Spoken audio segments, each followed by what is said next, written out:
Today, I had the very good fortune to speak with Ross Gerber, co-founder and CEO of Gerber Kawasaki Wealth Management Fund. We got into a lot of stuff about Tesla, investing in general, and the macro environment. Let's take a look.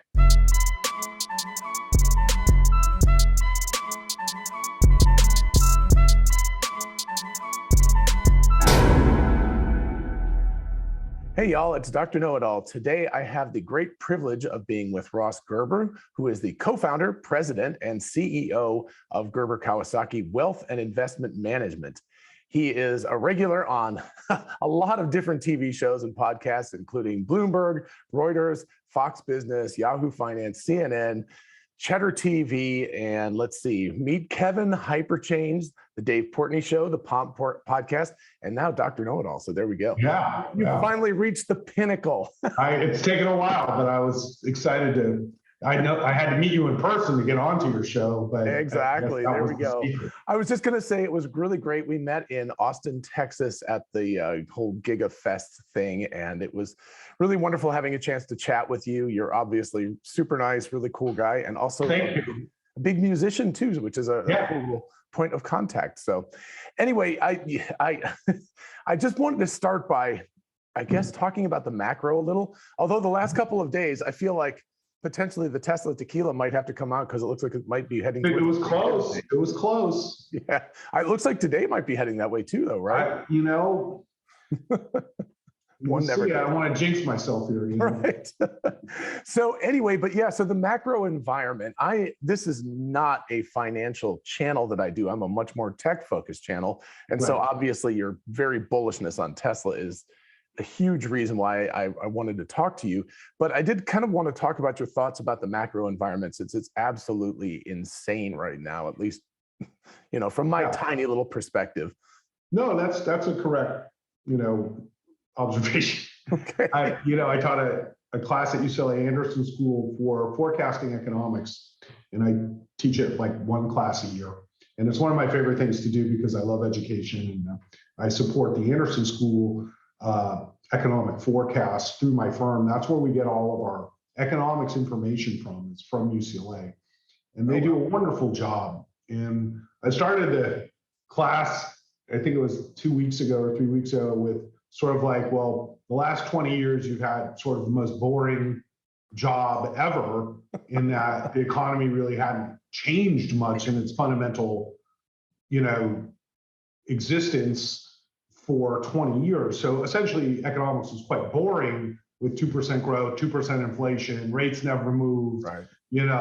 It was just sort of like things were okay for a long time until we'd had to stimulate to get things going, and then it wouldn't go too far, and we'd raise rates, and then it would slow real quick. So we really didn't have much fire in the US economy. Right. And then it started under Trump. So when Trump took over, his basic premise was, let's cut taxes, let's revitalize the economy, let's focus on business, so on and so forth. And fundamentally, these ideas were very successful. It was really the only thing Trump did successfully in his tenure, was help create a better business environment by cutting regulations. Right. And especially in industries like mine, it made a significant difference, actually. So, I mean, what Obama was trying to do to us with regulation was a nightmare.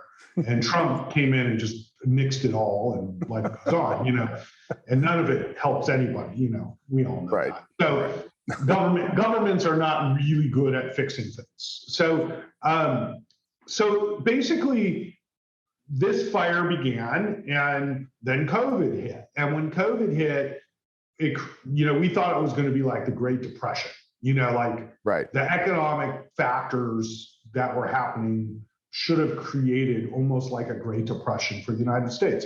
And the Federal Reserve did everything possible to save the economy, which really involved printing trillions of dollars and giving it to people. And then followed by last year's probably unnecessary $2 trillion COVID bill that is really what's causing the inflation. So after America was recovering, we got the grand idea of printing another couple trillion and just giving it out when it didn't need to. And that began a sort of speculative process that sort of peaked at the end of last year with Bitcoin and NFTs. I think the Bored Ape was really the warning sign, selling for $500,000, it's like, right. So too many people had too much money chasing too few goods, and you get inflation, and that's what we have. And then I saw Elon Musk just yesterday, I think, posted, he said a recession would actually be good because it would separate the fools from their money, more or less. I'm not quoting him exactly, but it was kind of that sort of sentiment. I have a different viewpoint because I see the human cost of these comments. And right. So when you say like, oh, a recession will help out, no, it doesn't help. A lot of people lose their jobs, and their houses and their money definitely helps slow the economy, but it hurts lots of people, and it is not the goal of the government to lower inflation through destroying people's lives. Okay, so the idea is that there's a rate that the market will find that is a equilibrium between growth and responsible spending. Right. The hard part is finding it, but there is one. So then this year rolled around and everything was kind of cruising, and then like this crazy war started. This genocidal European nightmare started. And I really thought Putin was smarter actually than this, but it turned out that his personal desires and probably his age got in the way of any rational thought process that a smart man like Putin should have had. And the invasion has been horrible for our society, for the world. Right. The only good part about it has been aligning ourselves with Europe in a very positive manner. Right. So I'm very bullish on the new Western relationships being formed and the ultimate demise of Russia, which is what's happening now, as our chief enemy since World War II is now going to be destroyed in this war, but it's caused huge disruptions to the supply chains. Right. And then China locks down. Yeah. What's going to happen, right? Like, what could happen? And then, it's like, oh, we got this huge war, and they're holding up all the wheat from everybody in the world, and oil's a nightmare, and then China locks down, And this is way worse than the war from an economic perspective. Right. Because Chinese are big consumers, and they're big producers. And it's basically the other big economy in the world besides the United States. And so shutting down Shanghai has been a horrible experiment that the Chinese government has tried to control COVID. Now, it looks like they've won for the most part in, basically convincing everybody that communism sucks, because now they all know it. And then secondly, they have knocked down COVID, and the Tesla factory is up. And there is some sort of life now coming back to Shanghai, but I think that the Chinese officials have learned their lesson over destroying the economy to save a few people from COVID. And so the zero COVID policy is extremely detrimental to the global economy. And that's what's caused now this whole other supply chain issue, for Tesla and everybody else. And I mean, there you go. That's every problem you could possibly imagine happened in Q1 and 2 this year, and the markets got murdered for it. Right. And well, you said we are today, and things are starting to get better. Right. You told the students that it had been boring for 2 decades. It's not anymore. That's for sure. Not even close. Now I'm like, your job is the most exciting it will ever be, because your forecast means something, because there's so much uncertainty. Like, it would be an error for me to tell you what I think is going to happen. Yeah. And I always start my forecast with, this will probably not come true, And so it's like, now more than ever, I think it's very hard to predict the future. So forecasting economics is becoming incredibly important, in what economists are doing right now and trying to assess what's next, for the global economy and also for the domestic economy, because we've never seen such cross currents, hitting us in so many different ways. And some of it's incredibly positive and some of it's not. Right. I mean, obviously we've got I don't know, what I think about like a storm or something. If the weather, you're in Southern California, if the weather stays nice too long, you get all the dust and the pollen and everything just sort of piles up. And a good storm sometimes it's painful sometimes, but it can wash out a lot of that crap. And that's exactly what's happened. Yeah. All the crap has been washed. Right. So now, if you really believe in Tesla, you were tested. Right. And I just tweeted that, actually. I was like, Elon does this to shake out all the non-believers before a big run, you know? And it's like, if you don't really believe in Tesla, you sold. He scared you, you know? Yeah. Well, the believers are the only ones that own the stock now. But, you know, that's the process of shaking out the speculators, shaking out the gamblers, and getting back to investing again. So if you look at the stock market and the bond market today, you know, we've been buyers all week. You know, we were buying, you know, through the decline, but very little until recently. And values finally came very much into view the last 2 weeks. And we started buying, not because we're trying to pick the bottom, just because we felt that the value was there. I was getting good yields on bonds, and I was seeing really nice valuations on stocks, whether it be Tesla or Netflix. And so we added to our core positions because we fundamentally think the US is in probably a better place than it's been in decades. Really? Even with the inflation and everything? Inflation's going to go away. Yeah. Oh, okay. That's an interesting prediction, because a lot of people are saying like runaway inflation, it's going to be, you know, barrels of money to buy a loaf of bread kind of, you know, Germany post. They just forgot about the last 30 years. Yeah. So, okay. Well, that's, I mean, I grew up, you know, you're probably like, I think you're around my age. And older. When we grew up, we were at the end of the 70s of the real inflation. That was real inflation, right?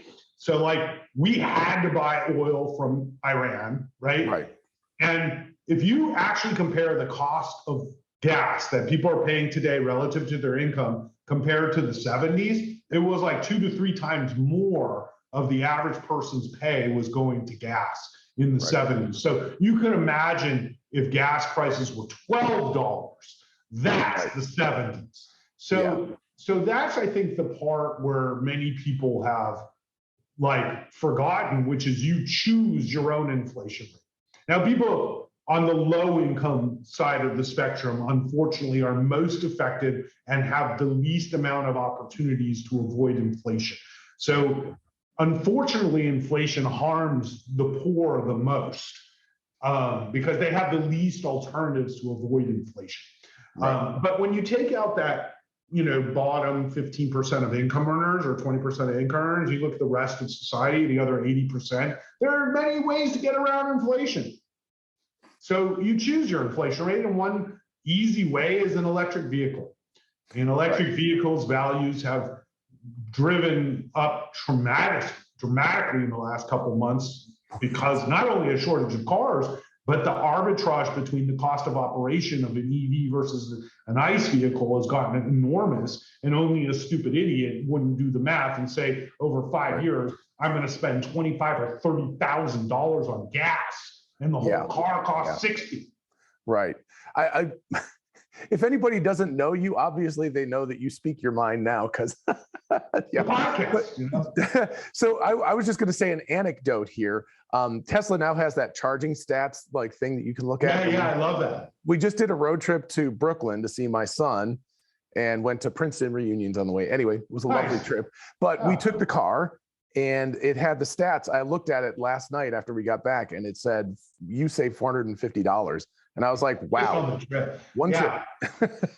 You know, I was talking to a friend of mine that I just met, actually, really, really good guy. Actually, the host of America's Funniest Home Videos. So I meet this guy, super funny, Charlton from Fresh Fish and Pell Air. So we're hanging out on Saturday talking. Well, he tells me his favorite activity since the COVID started was his RV. And he's got this RV, and every summer they go and they have their whole trip planned. But he's like, this year, it's going to be twice as expensive. And you're talking thousands of dollars more to RV. And I looked at him and I said, yeah, that sucks, except you're killing the environment. And I know you like your RV, but it's the least gas efficient thing in the world. Right. It's like you're moving a house around on wheels using gas, you know? And so I was like, no offense, buddy, but I'm glad it cost you twice as much because you're destroying the environment that you're going to see. You know, it's like going in a national park. Right. Let's go to Yosemite and blow smog out. No, I'm for high gas prices. I'm actually for high gas prices because I think it's the only way that people will respect the environment is if it costs them money to destroy it. Interesting. Okay. If gas prices go down substantially, EV sales will go down. Right. Yeah. No, I mean, I think that was consumer today would be insane not to buy an EV. Right. We purchased our Model Y at the very end of 2020 when there was only a 1-month wait list. And people were like, you're crazy, because gas was what, $1.50, $1.70 in Georgia. It was nothing. And they said, this is stupid. You're not saving any money. And I was like, gas is going to go back up again. You know, that's just the way it does. So, it does. Well, they manipulated them. Yeah. You know, another way you can lower inflation, as we say in California, is just go any direction east. You know, so like in LA, essentially, if you don't like inflation, you just turn and head east. It just gets cheaper and cheaper and cheaper the more east you go from LA. Yeah. Okay. And so once again, we choose our inflation. A lot of people are leaving California because it is such a ridiculously high cost of living here, from $6 gas to 13% taxes to rents out $3,000 for a 2-bedroom. And then I could move to Arizona and cut my costs in half. Right.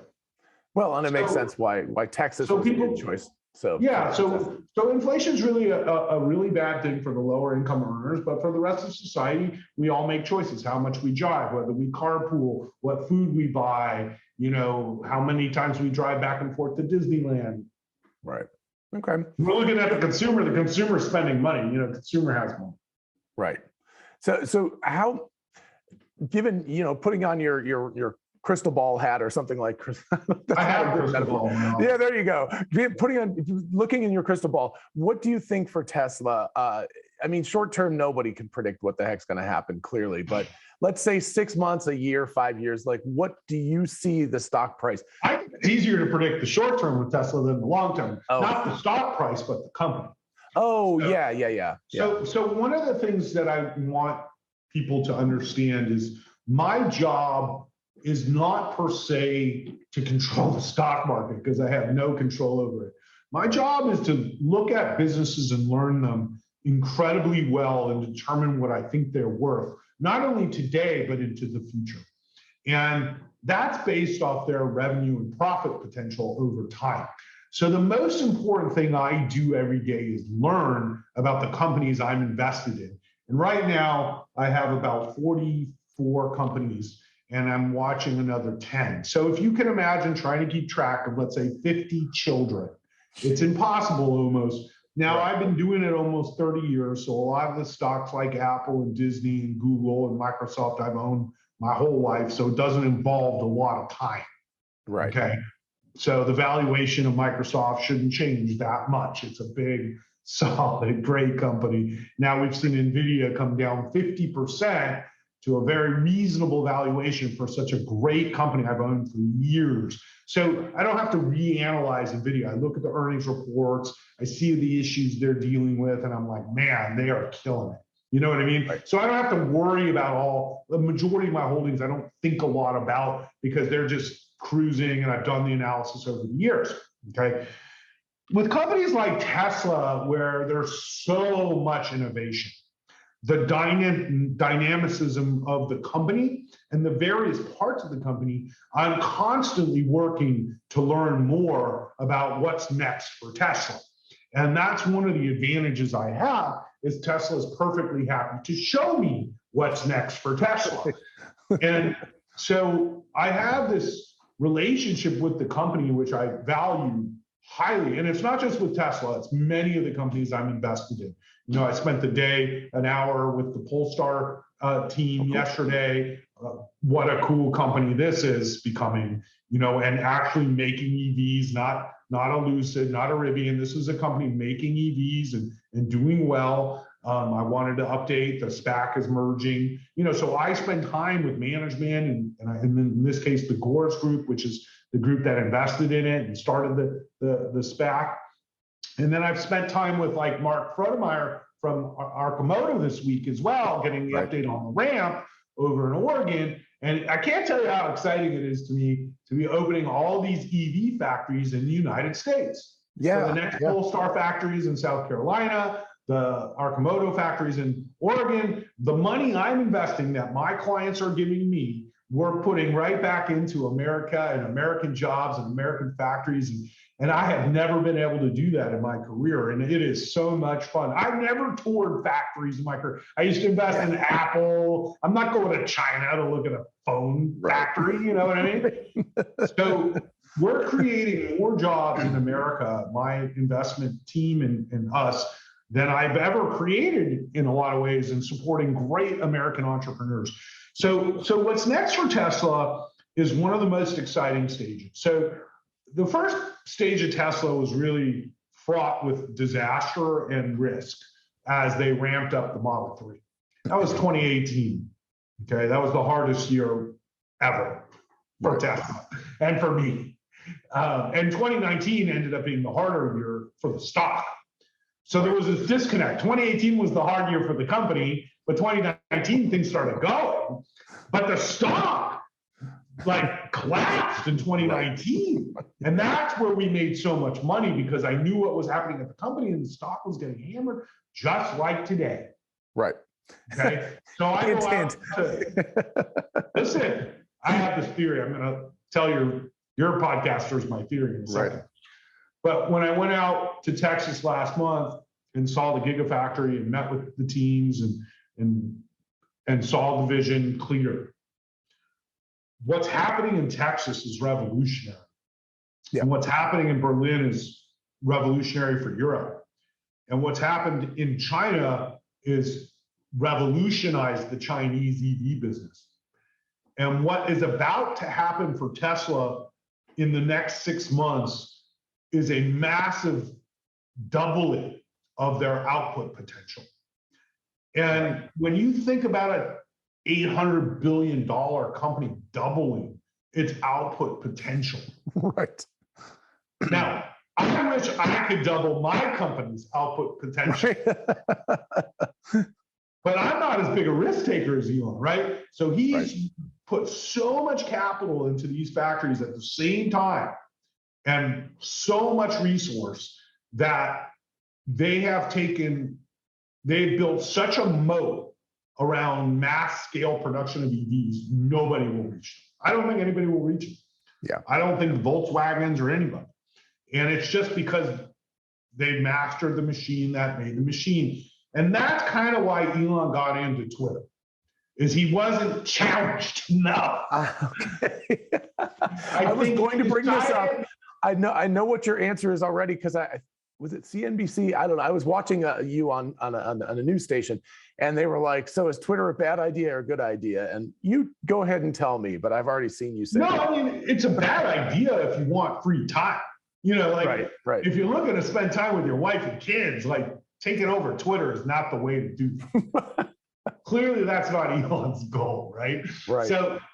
So yeah, I think Tesla has such a clear runway, and it's still an amazing company with so much going on, but it's never been more certain.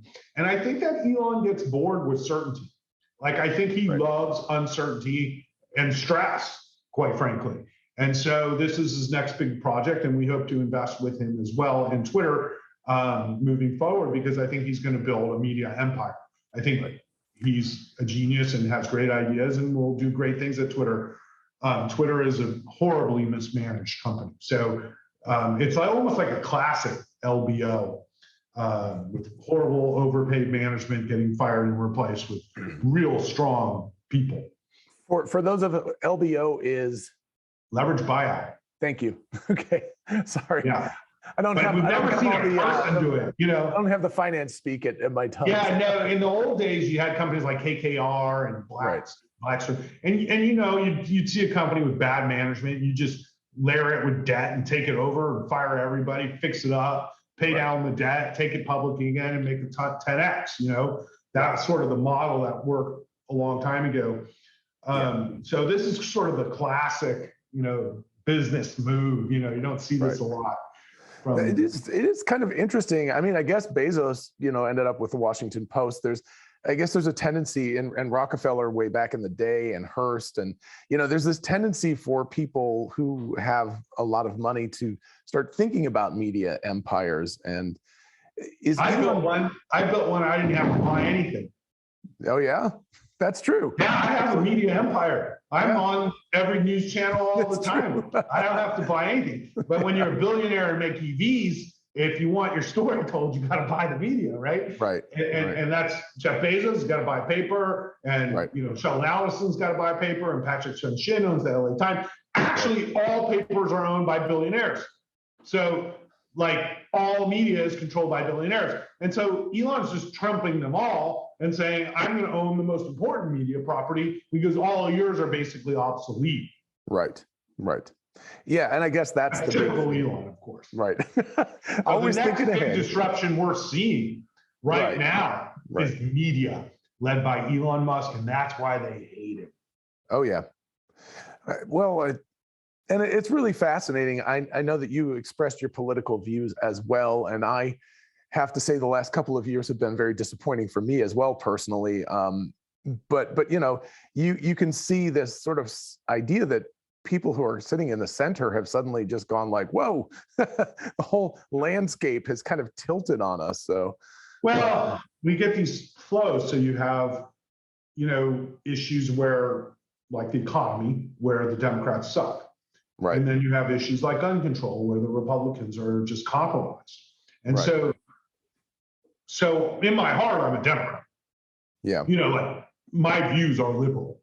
Right. I have some conservative economic views and some conservative views with regard to, I do believe in the right to bear arms, and I have a gun, but I don't see any reason why people need machine guns. It doesn't make any sense to me.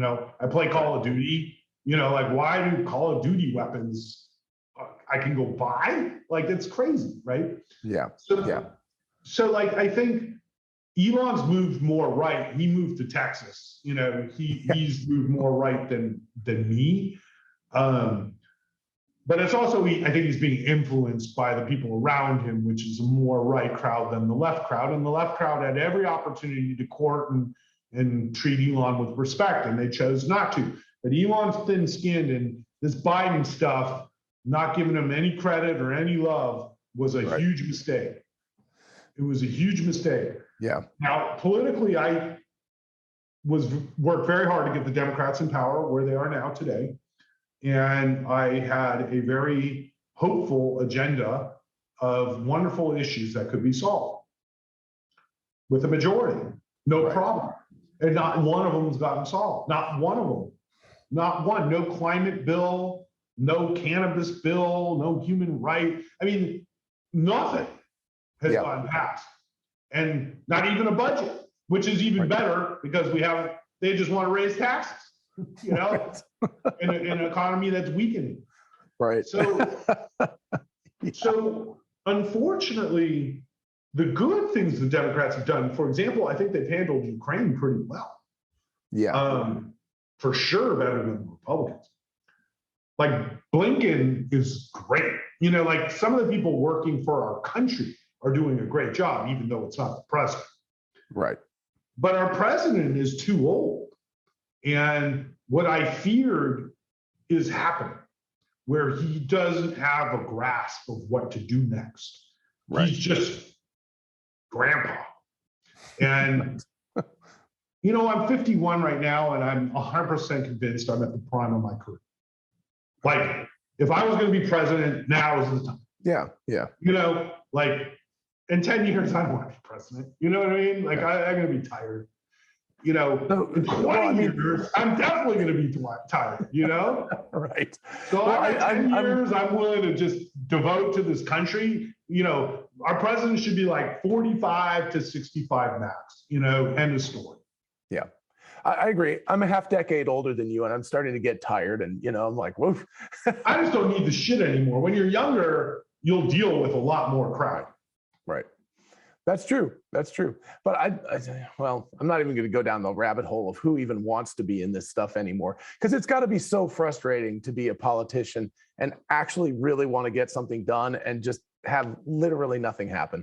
I'll tell you what's frustrating is when politicians like Tim Ryan in Ohio is running for Senate. Right. Great guy, great ideas, calls me up and he's like, yeah, guess what? How much money I have to raise for my campaign. Right. Now I'm thinking of, a decent number. He says 34 million. Oh, wow. I said, you need to raise $34 million to run for Senate. You could like solve homelessness in your district, and you're going to spend it on Twitter and YouTube ads. Right. The biggest winner of our political system is actually YouTube and Twitter and the networks, but the 30 million, like what kind of system do we have? Right. Where we spend 60 million on an Ohio, Senate seat. Right. So money has destroyed our system. It's just destroyed the way our system works. And until we get the corporate PACs and the money out of it, we're just not going to get the right results. Yeah. And then again, you end up. And that's a problem on both sides. So. Right. Oh, no. It's definitely not a party issue for that. It's one of those things where also you just have to realize that just as a normal person, if somebody loans you a big chunk of money, you're going to feel beholden to that person. And so you've got politicians in exactly that. It doesn't matter who's giving them money, they're going to feel beholden to those people. Yeah. So, I mean, that's the way it works too. I support politicians and I support them specifically for this reason. Yeah. So I'm not going to lie. It's like, if you don't, they need money. If you support them, they pay attention to you. Right. If you don't, they don't know who you are. Right. Yeah. And us, normal folks that perhaps don't have quite as much clout monetarily are, you don't even need that much money. You'd be surprised. Okay. All right. You'd be surprised. I support local candidates. You can only give $800. Yeah. They like me because I have 250,000 Twitter followers more than than money. That's probably true. There you go. So let me ask you this. I'm going to start with a question, and then we'll talk about the Tesla bot. But if and when the Tesla bot goes for sale, so let's say 3 years from now, 2.5 years from now, Tesla bot version 1.0 is for sale. Are you going to buy one? I don't think it's going to be for sale for consumers. Okay. Yeah, I think it's an industrial product, and I think it's going to be used and sold to factories and businesses that will use them. I think we humans love our visions of technology from our childhood. I do Rosie from the Jetsons. That's what I want out of my robot.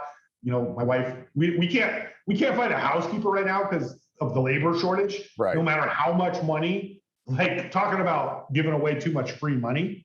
Right. And having immigration problems in our country.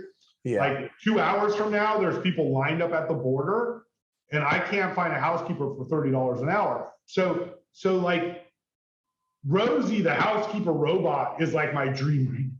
Right. Like if I have to do laundry again, laundry. Yeah, I'm like in college again. Yeah.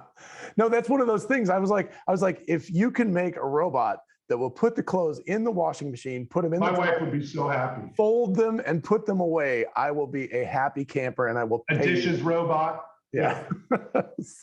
So I think that's going to be the last application. Okay. I think like digging boring tunnel holes, or like, working in the paint shop where the chemicals are really bad for you. Right. Like if you look at the actual robots in the factory, they almost look human-like already, like the way they move. So if you like break this down to a smaller level and add AI and some like functions, like you could have a pretty useful industrial-sized robot that could do a lot of different tasks for a lot of different types of companies, probably within the next year or two, which is, I think, their goal. But I think when you're talking about a consumer, that's our fantasy that we sort of see in our head that Elon's playing with to get us excited. But it's really the buyers are going to be like industrial companies. Right. Okay. Well, actually, that ties into, and I agree with that point. it ties into the robo-taxi. Do you think that Elon and company are going to sell the robo-taxi, or are they going to keep them? They've got the capital right now that they can actually just build out a fleet and not have to. Yeah, they don't have time. So the thing about Tesla, Tesla has 18 businesses they could do right now and kick ass in. And every time I'm like, dude, what about the screen? Like we should be selling ads on the screen. Like I would advertise on my Tesla screen. Like when you drive through Santa Monica, have you talked to Gerber Kawasaki Wealth and Investment Management? You know, like the screen alone, I see like Apple, because I'm an Apple investor. I see the services revenue. I see my Uber Eats. I pull in. It's Wednesday. I like fried chicken on Wednesday. It orders it automatically. It gets a commission. The commission business for you know, referring to websites is great business. Tesla should be in on this. It's got a browser, whatever. You call them up, you say, who's in charge of entertainment at Tesla? They're like, what? You know, like we're working on like Model Ys right now, you know? So Tesla has many opportunities that they don't really, you know, address. Okay. That's an interesting point of view, because I just thought it was kind of an almost no-brainer that they would own because the vehicle over time, if you drive it for 300,000 miles, would make you way more profitable. You know where I see this is the rental car companies. So it started with Hertz. So Hertz is now figured out. They have new management. They went bankrupt, don't have enough cars, got new management, figured out that technology could make the rental car business way more profitable. So Turo comes around. Rental car companies are like almost like Russia.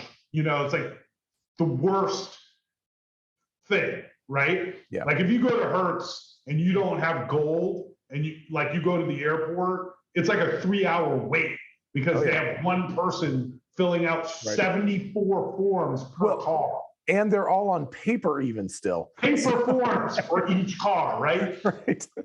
I had this error happen to me where I thought I signed up on Hertz Gold, and then I got to the place and they're like, no, you did it wrong. You have to wait in that line. And fortunately, it was 4 people, so it only took like a half hour. But then the plane lets off, and there was like 20 people behind me. And I was like, dude, you're not getting your car till tomorrow. So when Turo came around, it was like, oh, it's all tech, it's all app, boom. I was like, genius, whatever, and IAC bought it in like a second. So with Tesla, that's kind of how it's set up. So now you've got Hertz going, oh, we're going to buy every electric car we can get. That's what's happening now. So what's happening now, all the low-end Teslas and Polestars are being bought by Hertz. And next will be other rental companies like the Sixth, which is a European rental company that's doing the same thing. And then the other ones will figure this out soon, that EVs, you can track everything. You have cameras, so somebody hits something, you have video of it. You can see how people drive. We have a driver score even. Okay? It is the most efficient rental vehicle ever done. So we went to Arcimoto and said, you shouldn't be selling these cars. You should be renting them in Hawaii and in Santa Monica and in Florida. And he goes, great idea. And they did it, and they're cutting these deals, and they're opening rental centers now because they can share the revenue and generate way more revenue renting it by the day than buying the car and paying on a lease.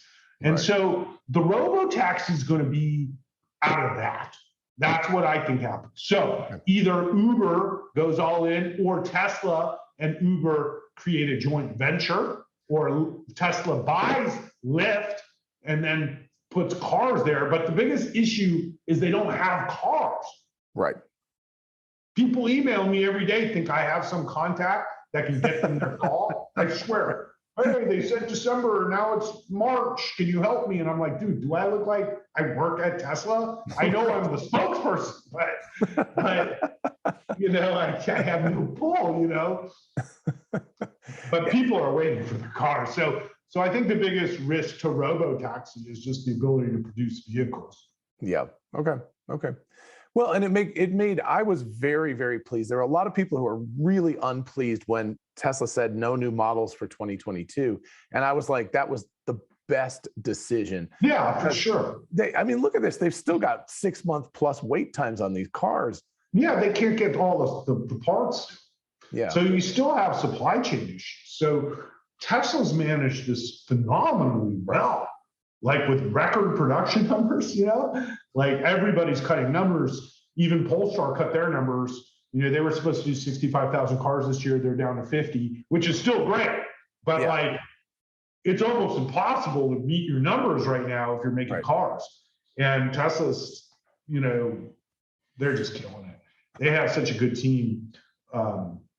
So now with Austin and Berlin ramping at the same time, you can only imagine the strain on the system from commodities all the way through to seats or whatever. And so, Tesla's in this stage right now of massive growth and trying to manage it during a very challenging time. Right.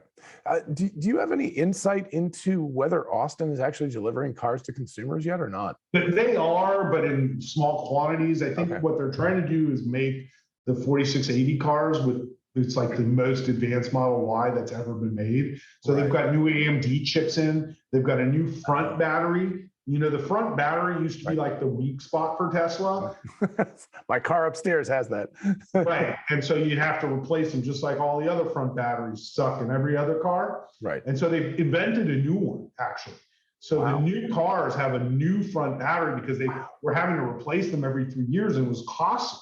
So Tesla's like, enough of these old batteries. So they made a new one, supposed to be great. They got new AMD chips in the hardware, and then they've got the 4680 with the structural battery pack. That is the newest, most advanced Model Y. I heard they delivered one to an outside customer a week or two ago. So my assumption is they're trying to scale that. And it might take some time, but I think that they're delivering a small amount of vehicles. But from what I saw, they're nowhere near set up. Okay. So you think it's less about battery constraints than because I was worried about the 4680 being a major constraint on the Texas-made cars, but you think it's a more general supply chain issue? I think it's probably, like, I watch my wife dealing with her supply chain issues with her company, which is a beauty company that sources through China, and they have packaging and a few things.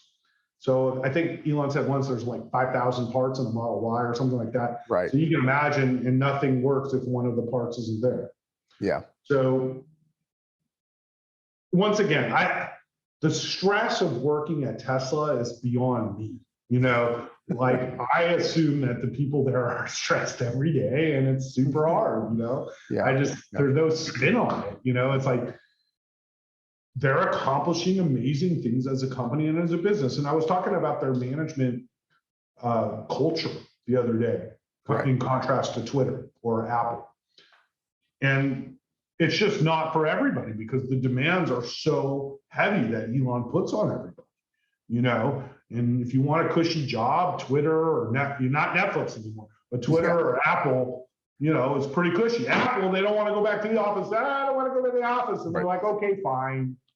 We built like the coolest office that's ever been built. I know. Billions, and they refuse to go. Right. Like I go to my office because I like it. Yeah. I like it. It's really nice. I spent all this money on it. Right. Might as well do it. So, do you have full self-driving beta yourself? Okay. So what do you have 10.12 yet by any chance? Because I have 11. I thought I have 11. No, I have 10.2, I think. Yeah. Okay. So, but what do you think? Like, obviously, I'm more on the East Coast. What is your prediction in terms of technologically, not legislatively, but technologically, when you think these cars will be able to do a lot of, most of the time, zero intervention drives? So, I think that everywhere you drive in America is a little bit different in the sense of difficulty. And my drive, and kind of why Elon gave me full self-driving, is the absolute most difficult driving conditions in America. Maybe not the world, because some of these foreign countries, it's like crazy. But like in America, driving like Wilshire and Sepulveda, the construction, the crazy people, the homeless people jumping in the middle of the street. It's like crazy. So there's so much construction just on my street and so many cones and things just for me to leave my house and get to my office is literally almost impossible without an intervention. It actually is impossible without an intervention currently. So I don't have a high driver safety score because the driver safety score doesn't take into account speed. So because I drive fast, I have a much lower score when in fact I should be given a bonus for the fact that I haven't crashed in LA despite excessive speeds. My wife uses this score against me constantly, and I'm bitter about it because I feel that I am being malaligned by having the lowest Tesla safety score to have full self-driving beta in the country. I do. I have the lowest score. I think it was 37. It was widely reported at the time. Wow. Yeah, I have a 37. I did not know that. Fortunately, the score is gone now that I have full self-driving. Right. And full self-driving is a lot safer way to drive than me. So let's start with that. There are very few people who drive with me who are not scared. Maybe my kids enjoy it. There you go. So when I started with full self-driving, I don't know, 3, 4, 5 months ago, 6 months ago, compared to where it is today, it's amazingly improved. Okay. It's just the pace of improvement is what really impresses me the most, in that I literally couldn't go very far at all without an intervention, to now I can do a good part of my ride without an intervention. And very challenging things like left turns into traffic, like make me real nervous in full self-driving in LA because people speed up and they try to hit you, or if you're changing lanes, they speed up, they try to hit you. So like full self-driving's humanness has improved massively in the last couple of turns. It's aggressive. It does what it needs to do to get you where you need to be. It used to be very timid, and that put you at risk, actually. Because it wasn't committing to the move it was making, like a left turn. It's much more confident in the moves it's making. Like switching a lane, if the person speeds up, it moves quicker over now instead of like, then you can't ever switch, Right. It's just a matter of time. Yeah. At this point is the way I look at it. Because if you live in Phoenix, where it's a pretty easy driving city, like just big, set up, grids, grids, wide streets, everything makes sense. People don't drive as crazy. The weather's always good. The weather's good. Like it probably works pretty well in Phoenix right now. Yeah. Well, one observation that I've made from talking to a lot of beta drivers, everybody thinks they live in the worst traffic situation in the country. I live near Atlanta. I'm like, Atlanta traffic is terrible. That's bad too. That's and my parents live in Washington, D.C. That's bad too. That's bad too. I used to live in Southern California. That's bad. It's the metro areas, especially the poorly planned ones. Like D.C. is a perfect example. Right. Atlanta is not as poorly planned, but has bad traffic. Yeah, but it's just the highways. Atlanta, it's like everybody comes in and everybody goes out. Yeah. LA is hard because the streets make no sense. Right. And many of the streets are built differently and the medians are different. So like, it's not just a bunch of streets like how you would make sense. Right. Because it was built over many eras, And so like, that's the hard thing is like, some streets you just can't cross, and car thinks it can cross. You're not going to cross there. So there's a lot of learned knowledge to driving in LA. And that's the part of the way full self-driving works that's most impressed me lately is it continues to learn these things. And I'm like, if it can learn LA, it can learn anywhere, and it's done.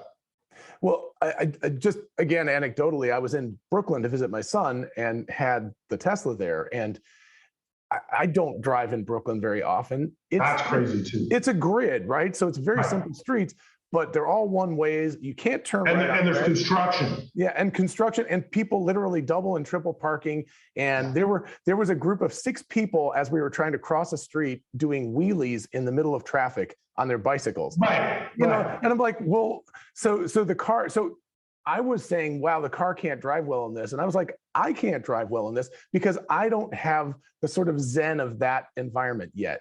You know, well, I think that we have this false assumption of competency at driving when truthfully more people die on the roads now than ever.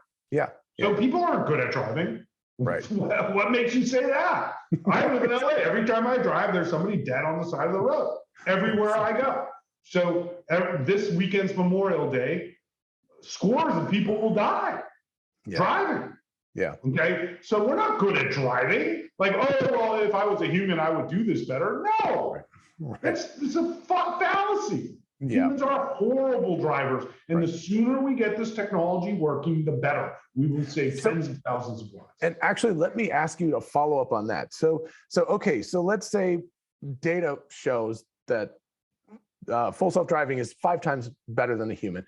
Some town, Phoenix, says, yeah, okay, go ahead. You can go for it. You can have no intervention driving. You don't have to have, Tesla's now legally responsible for this car. At some point, an accident will happen with a full self-driving vehicle. And sadly, somebody is going to get killed because that's just what happens when you have a 4,000-pound moving object. Somebody's going to die. And somebody is going to sue the bejesus out of Tesla. So what do you see in terms of being a person who's managing other people's money and yours?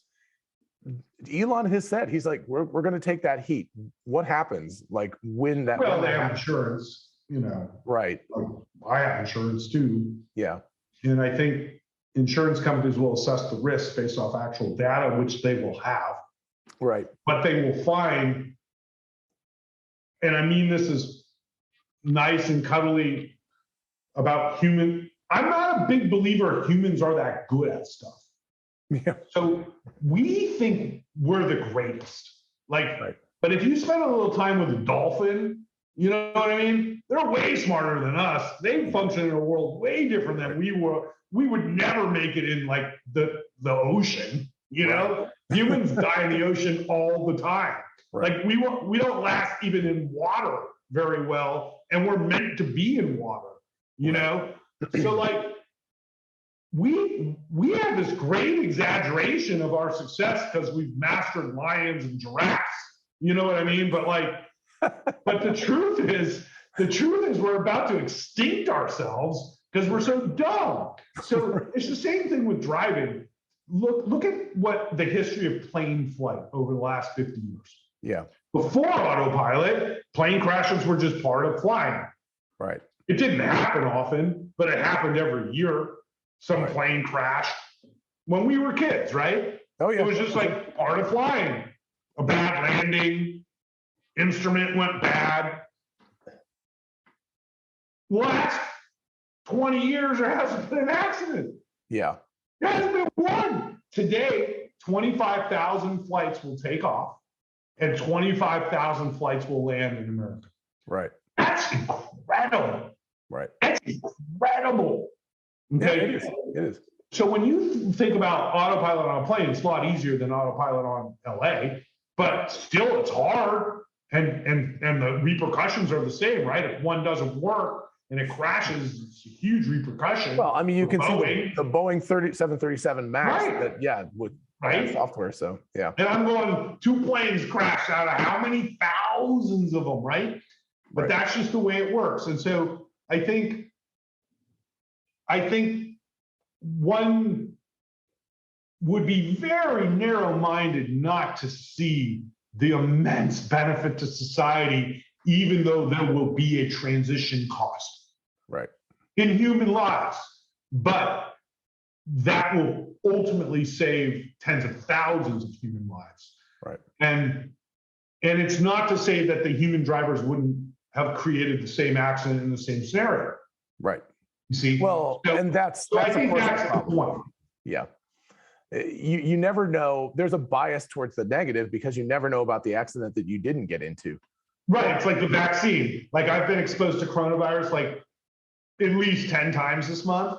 Right. Haven't gotten it. My kid hasn't gotten it. His teacher got it. His best friend got it.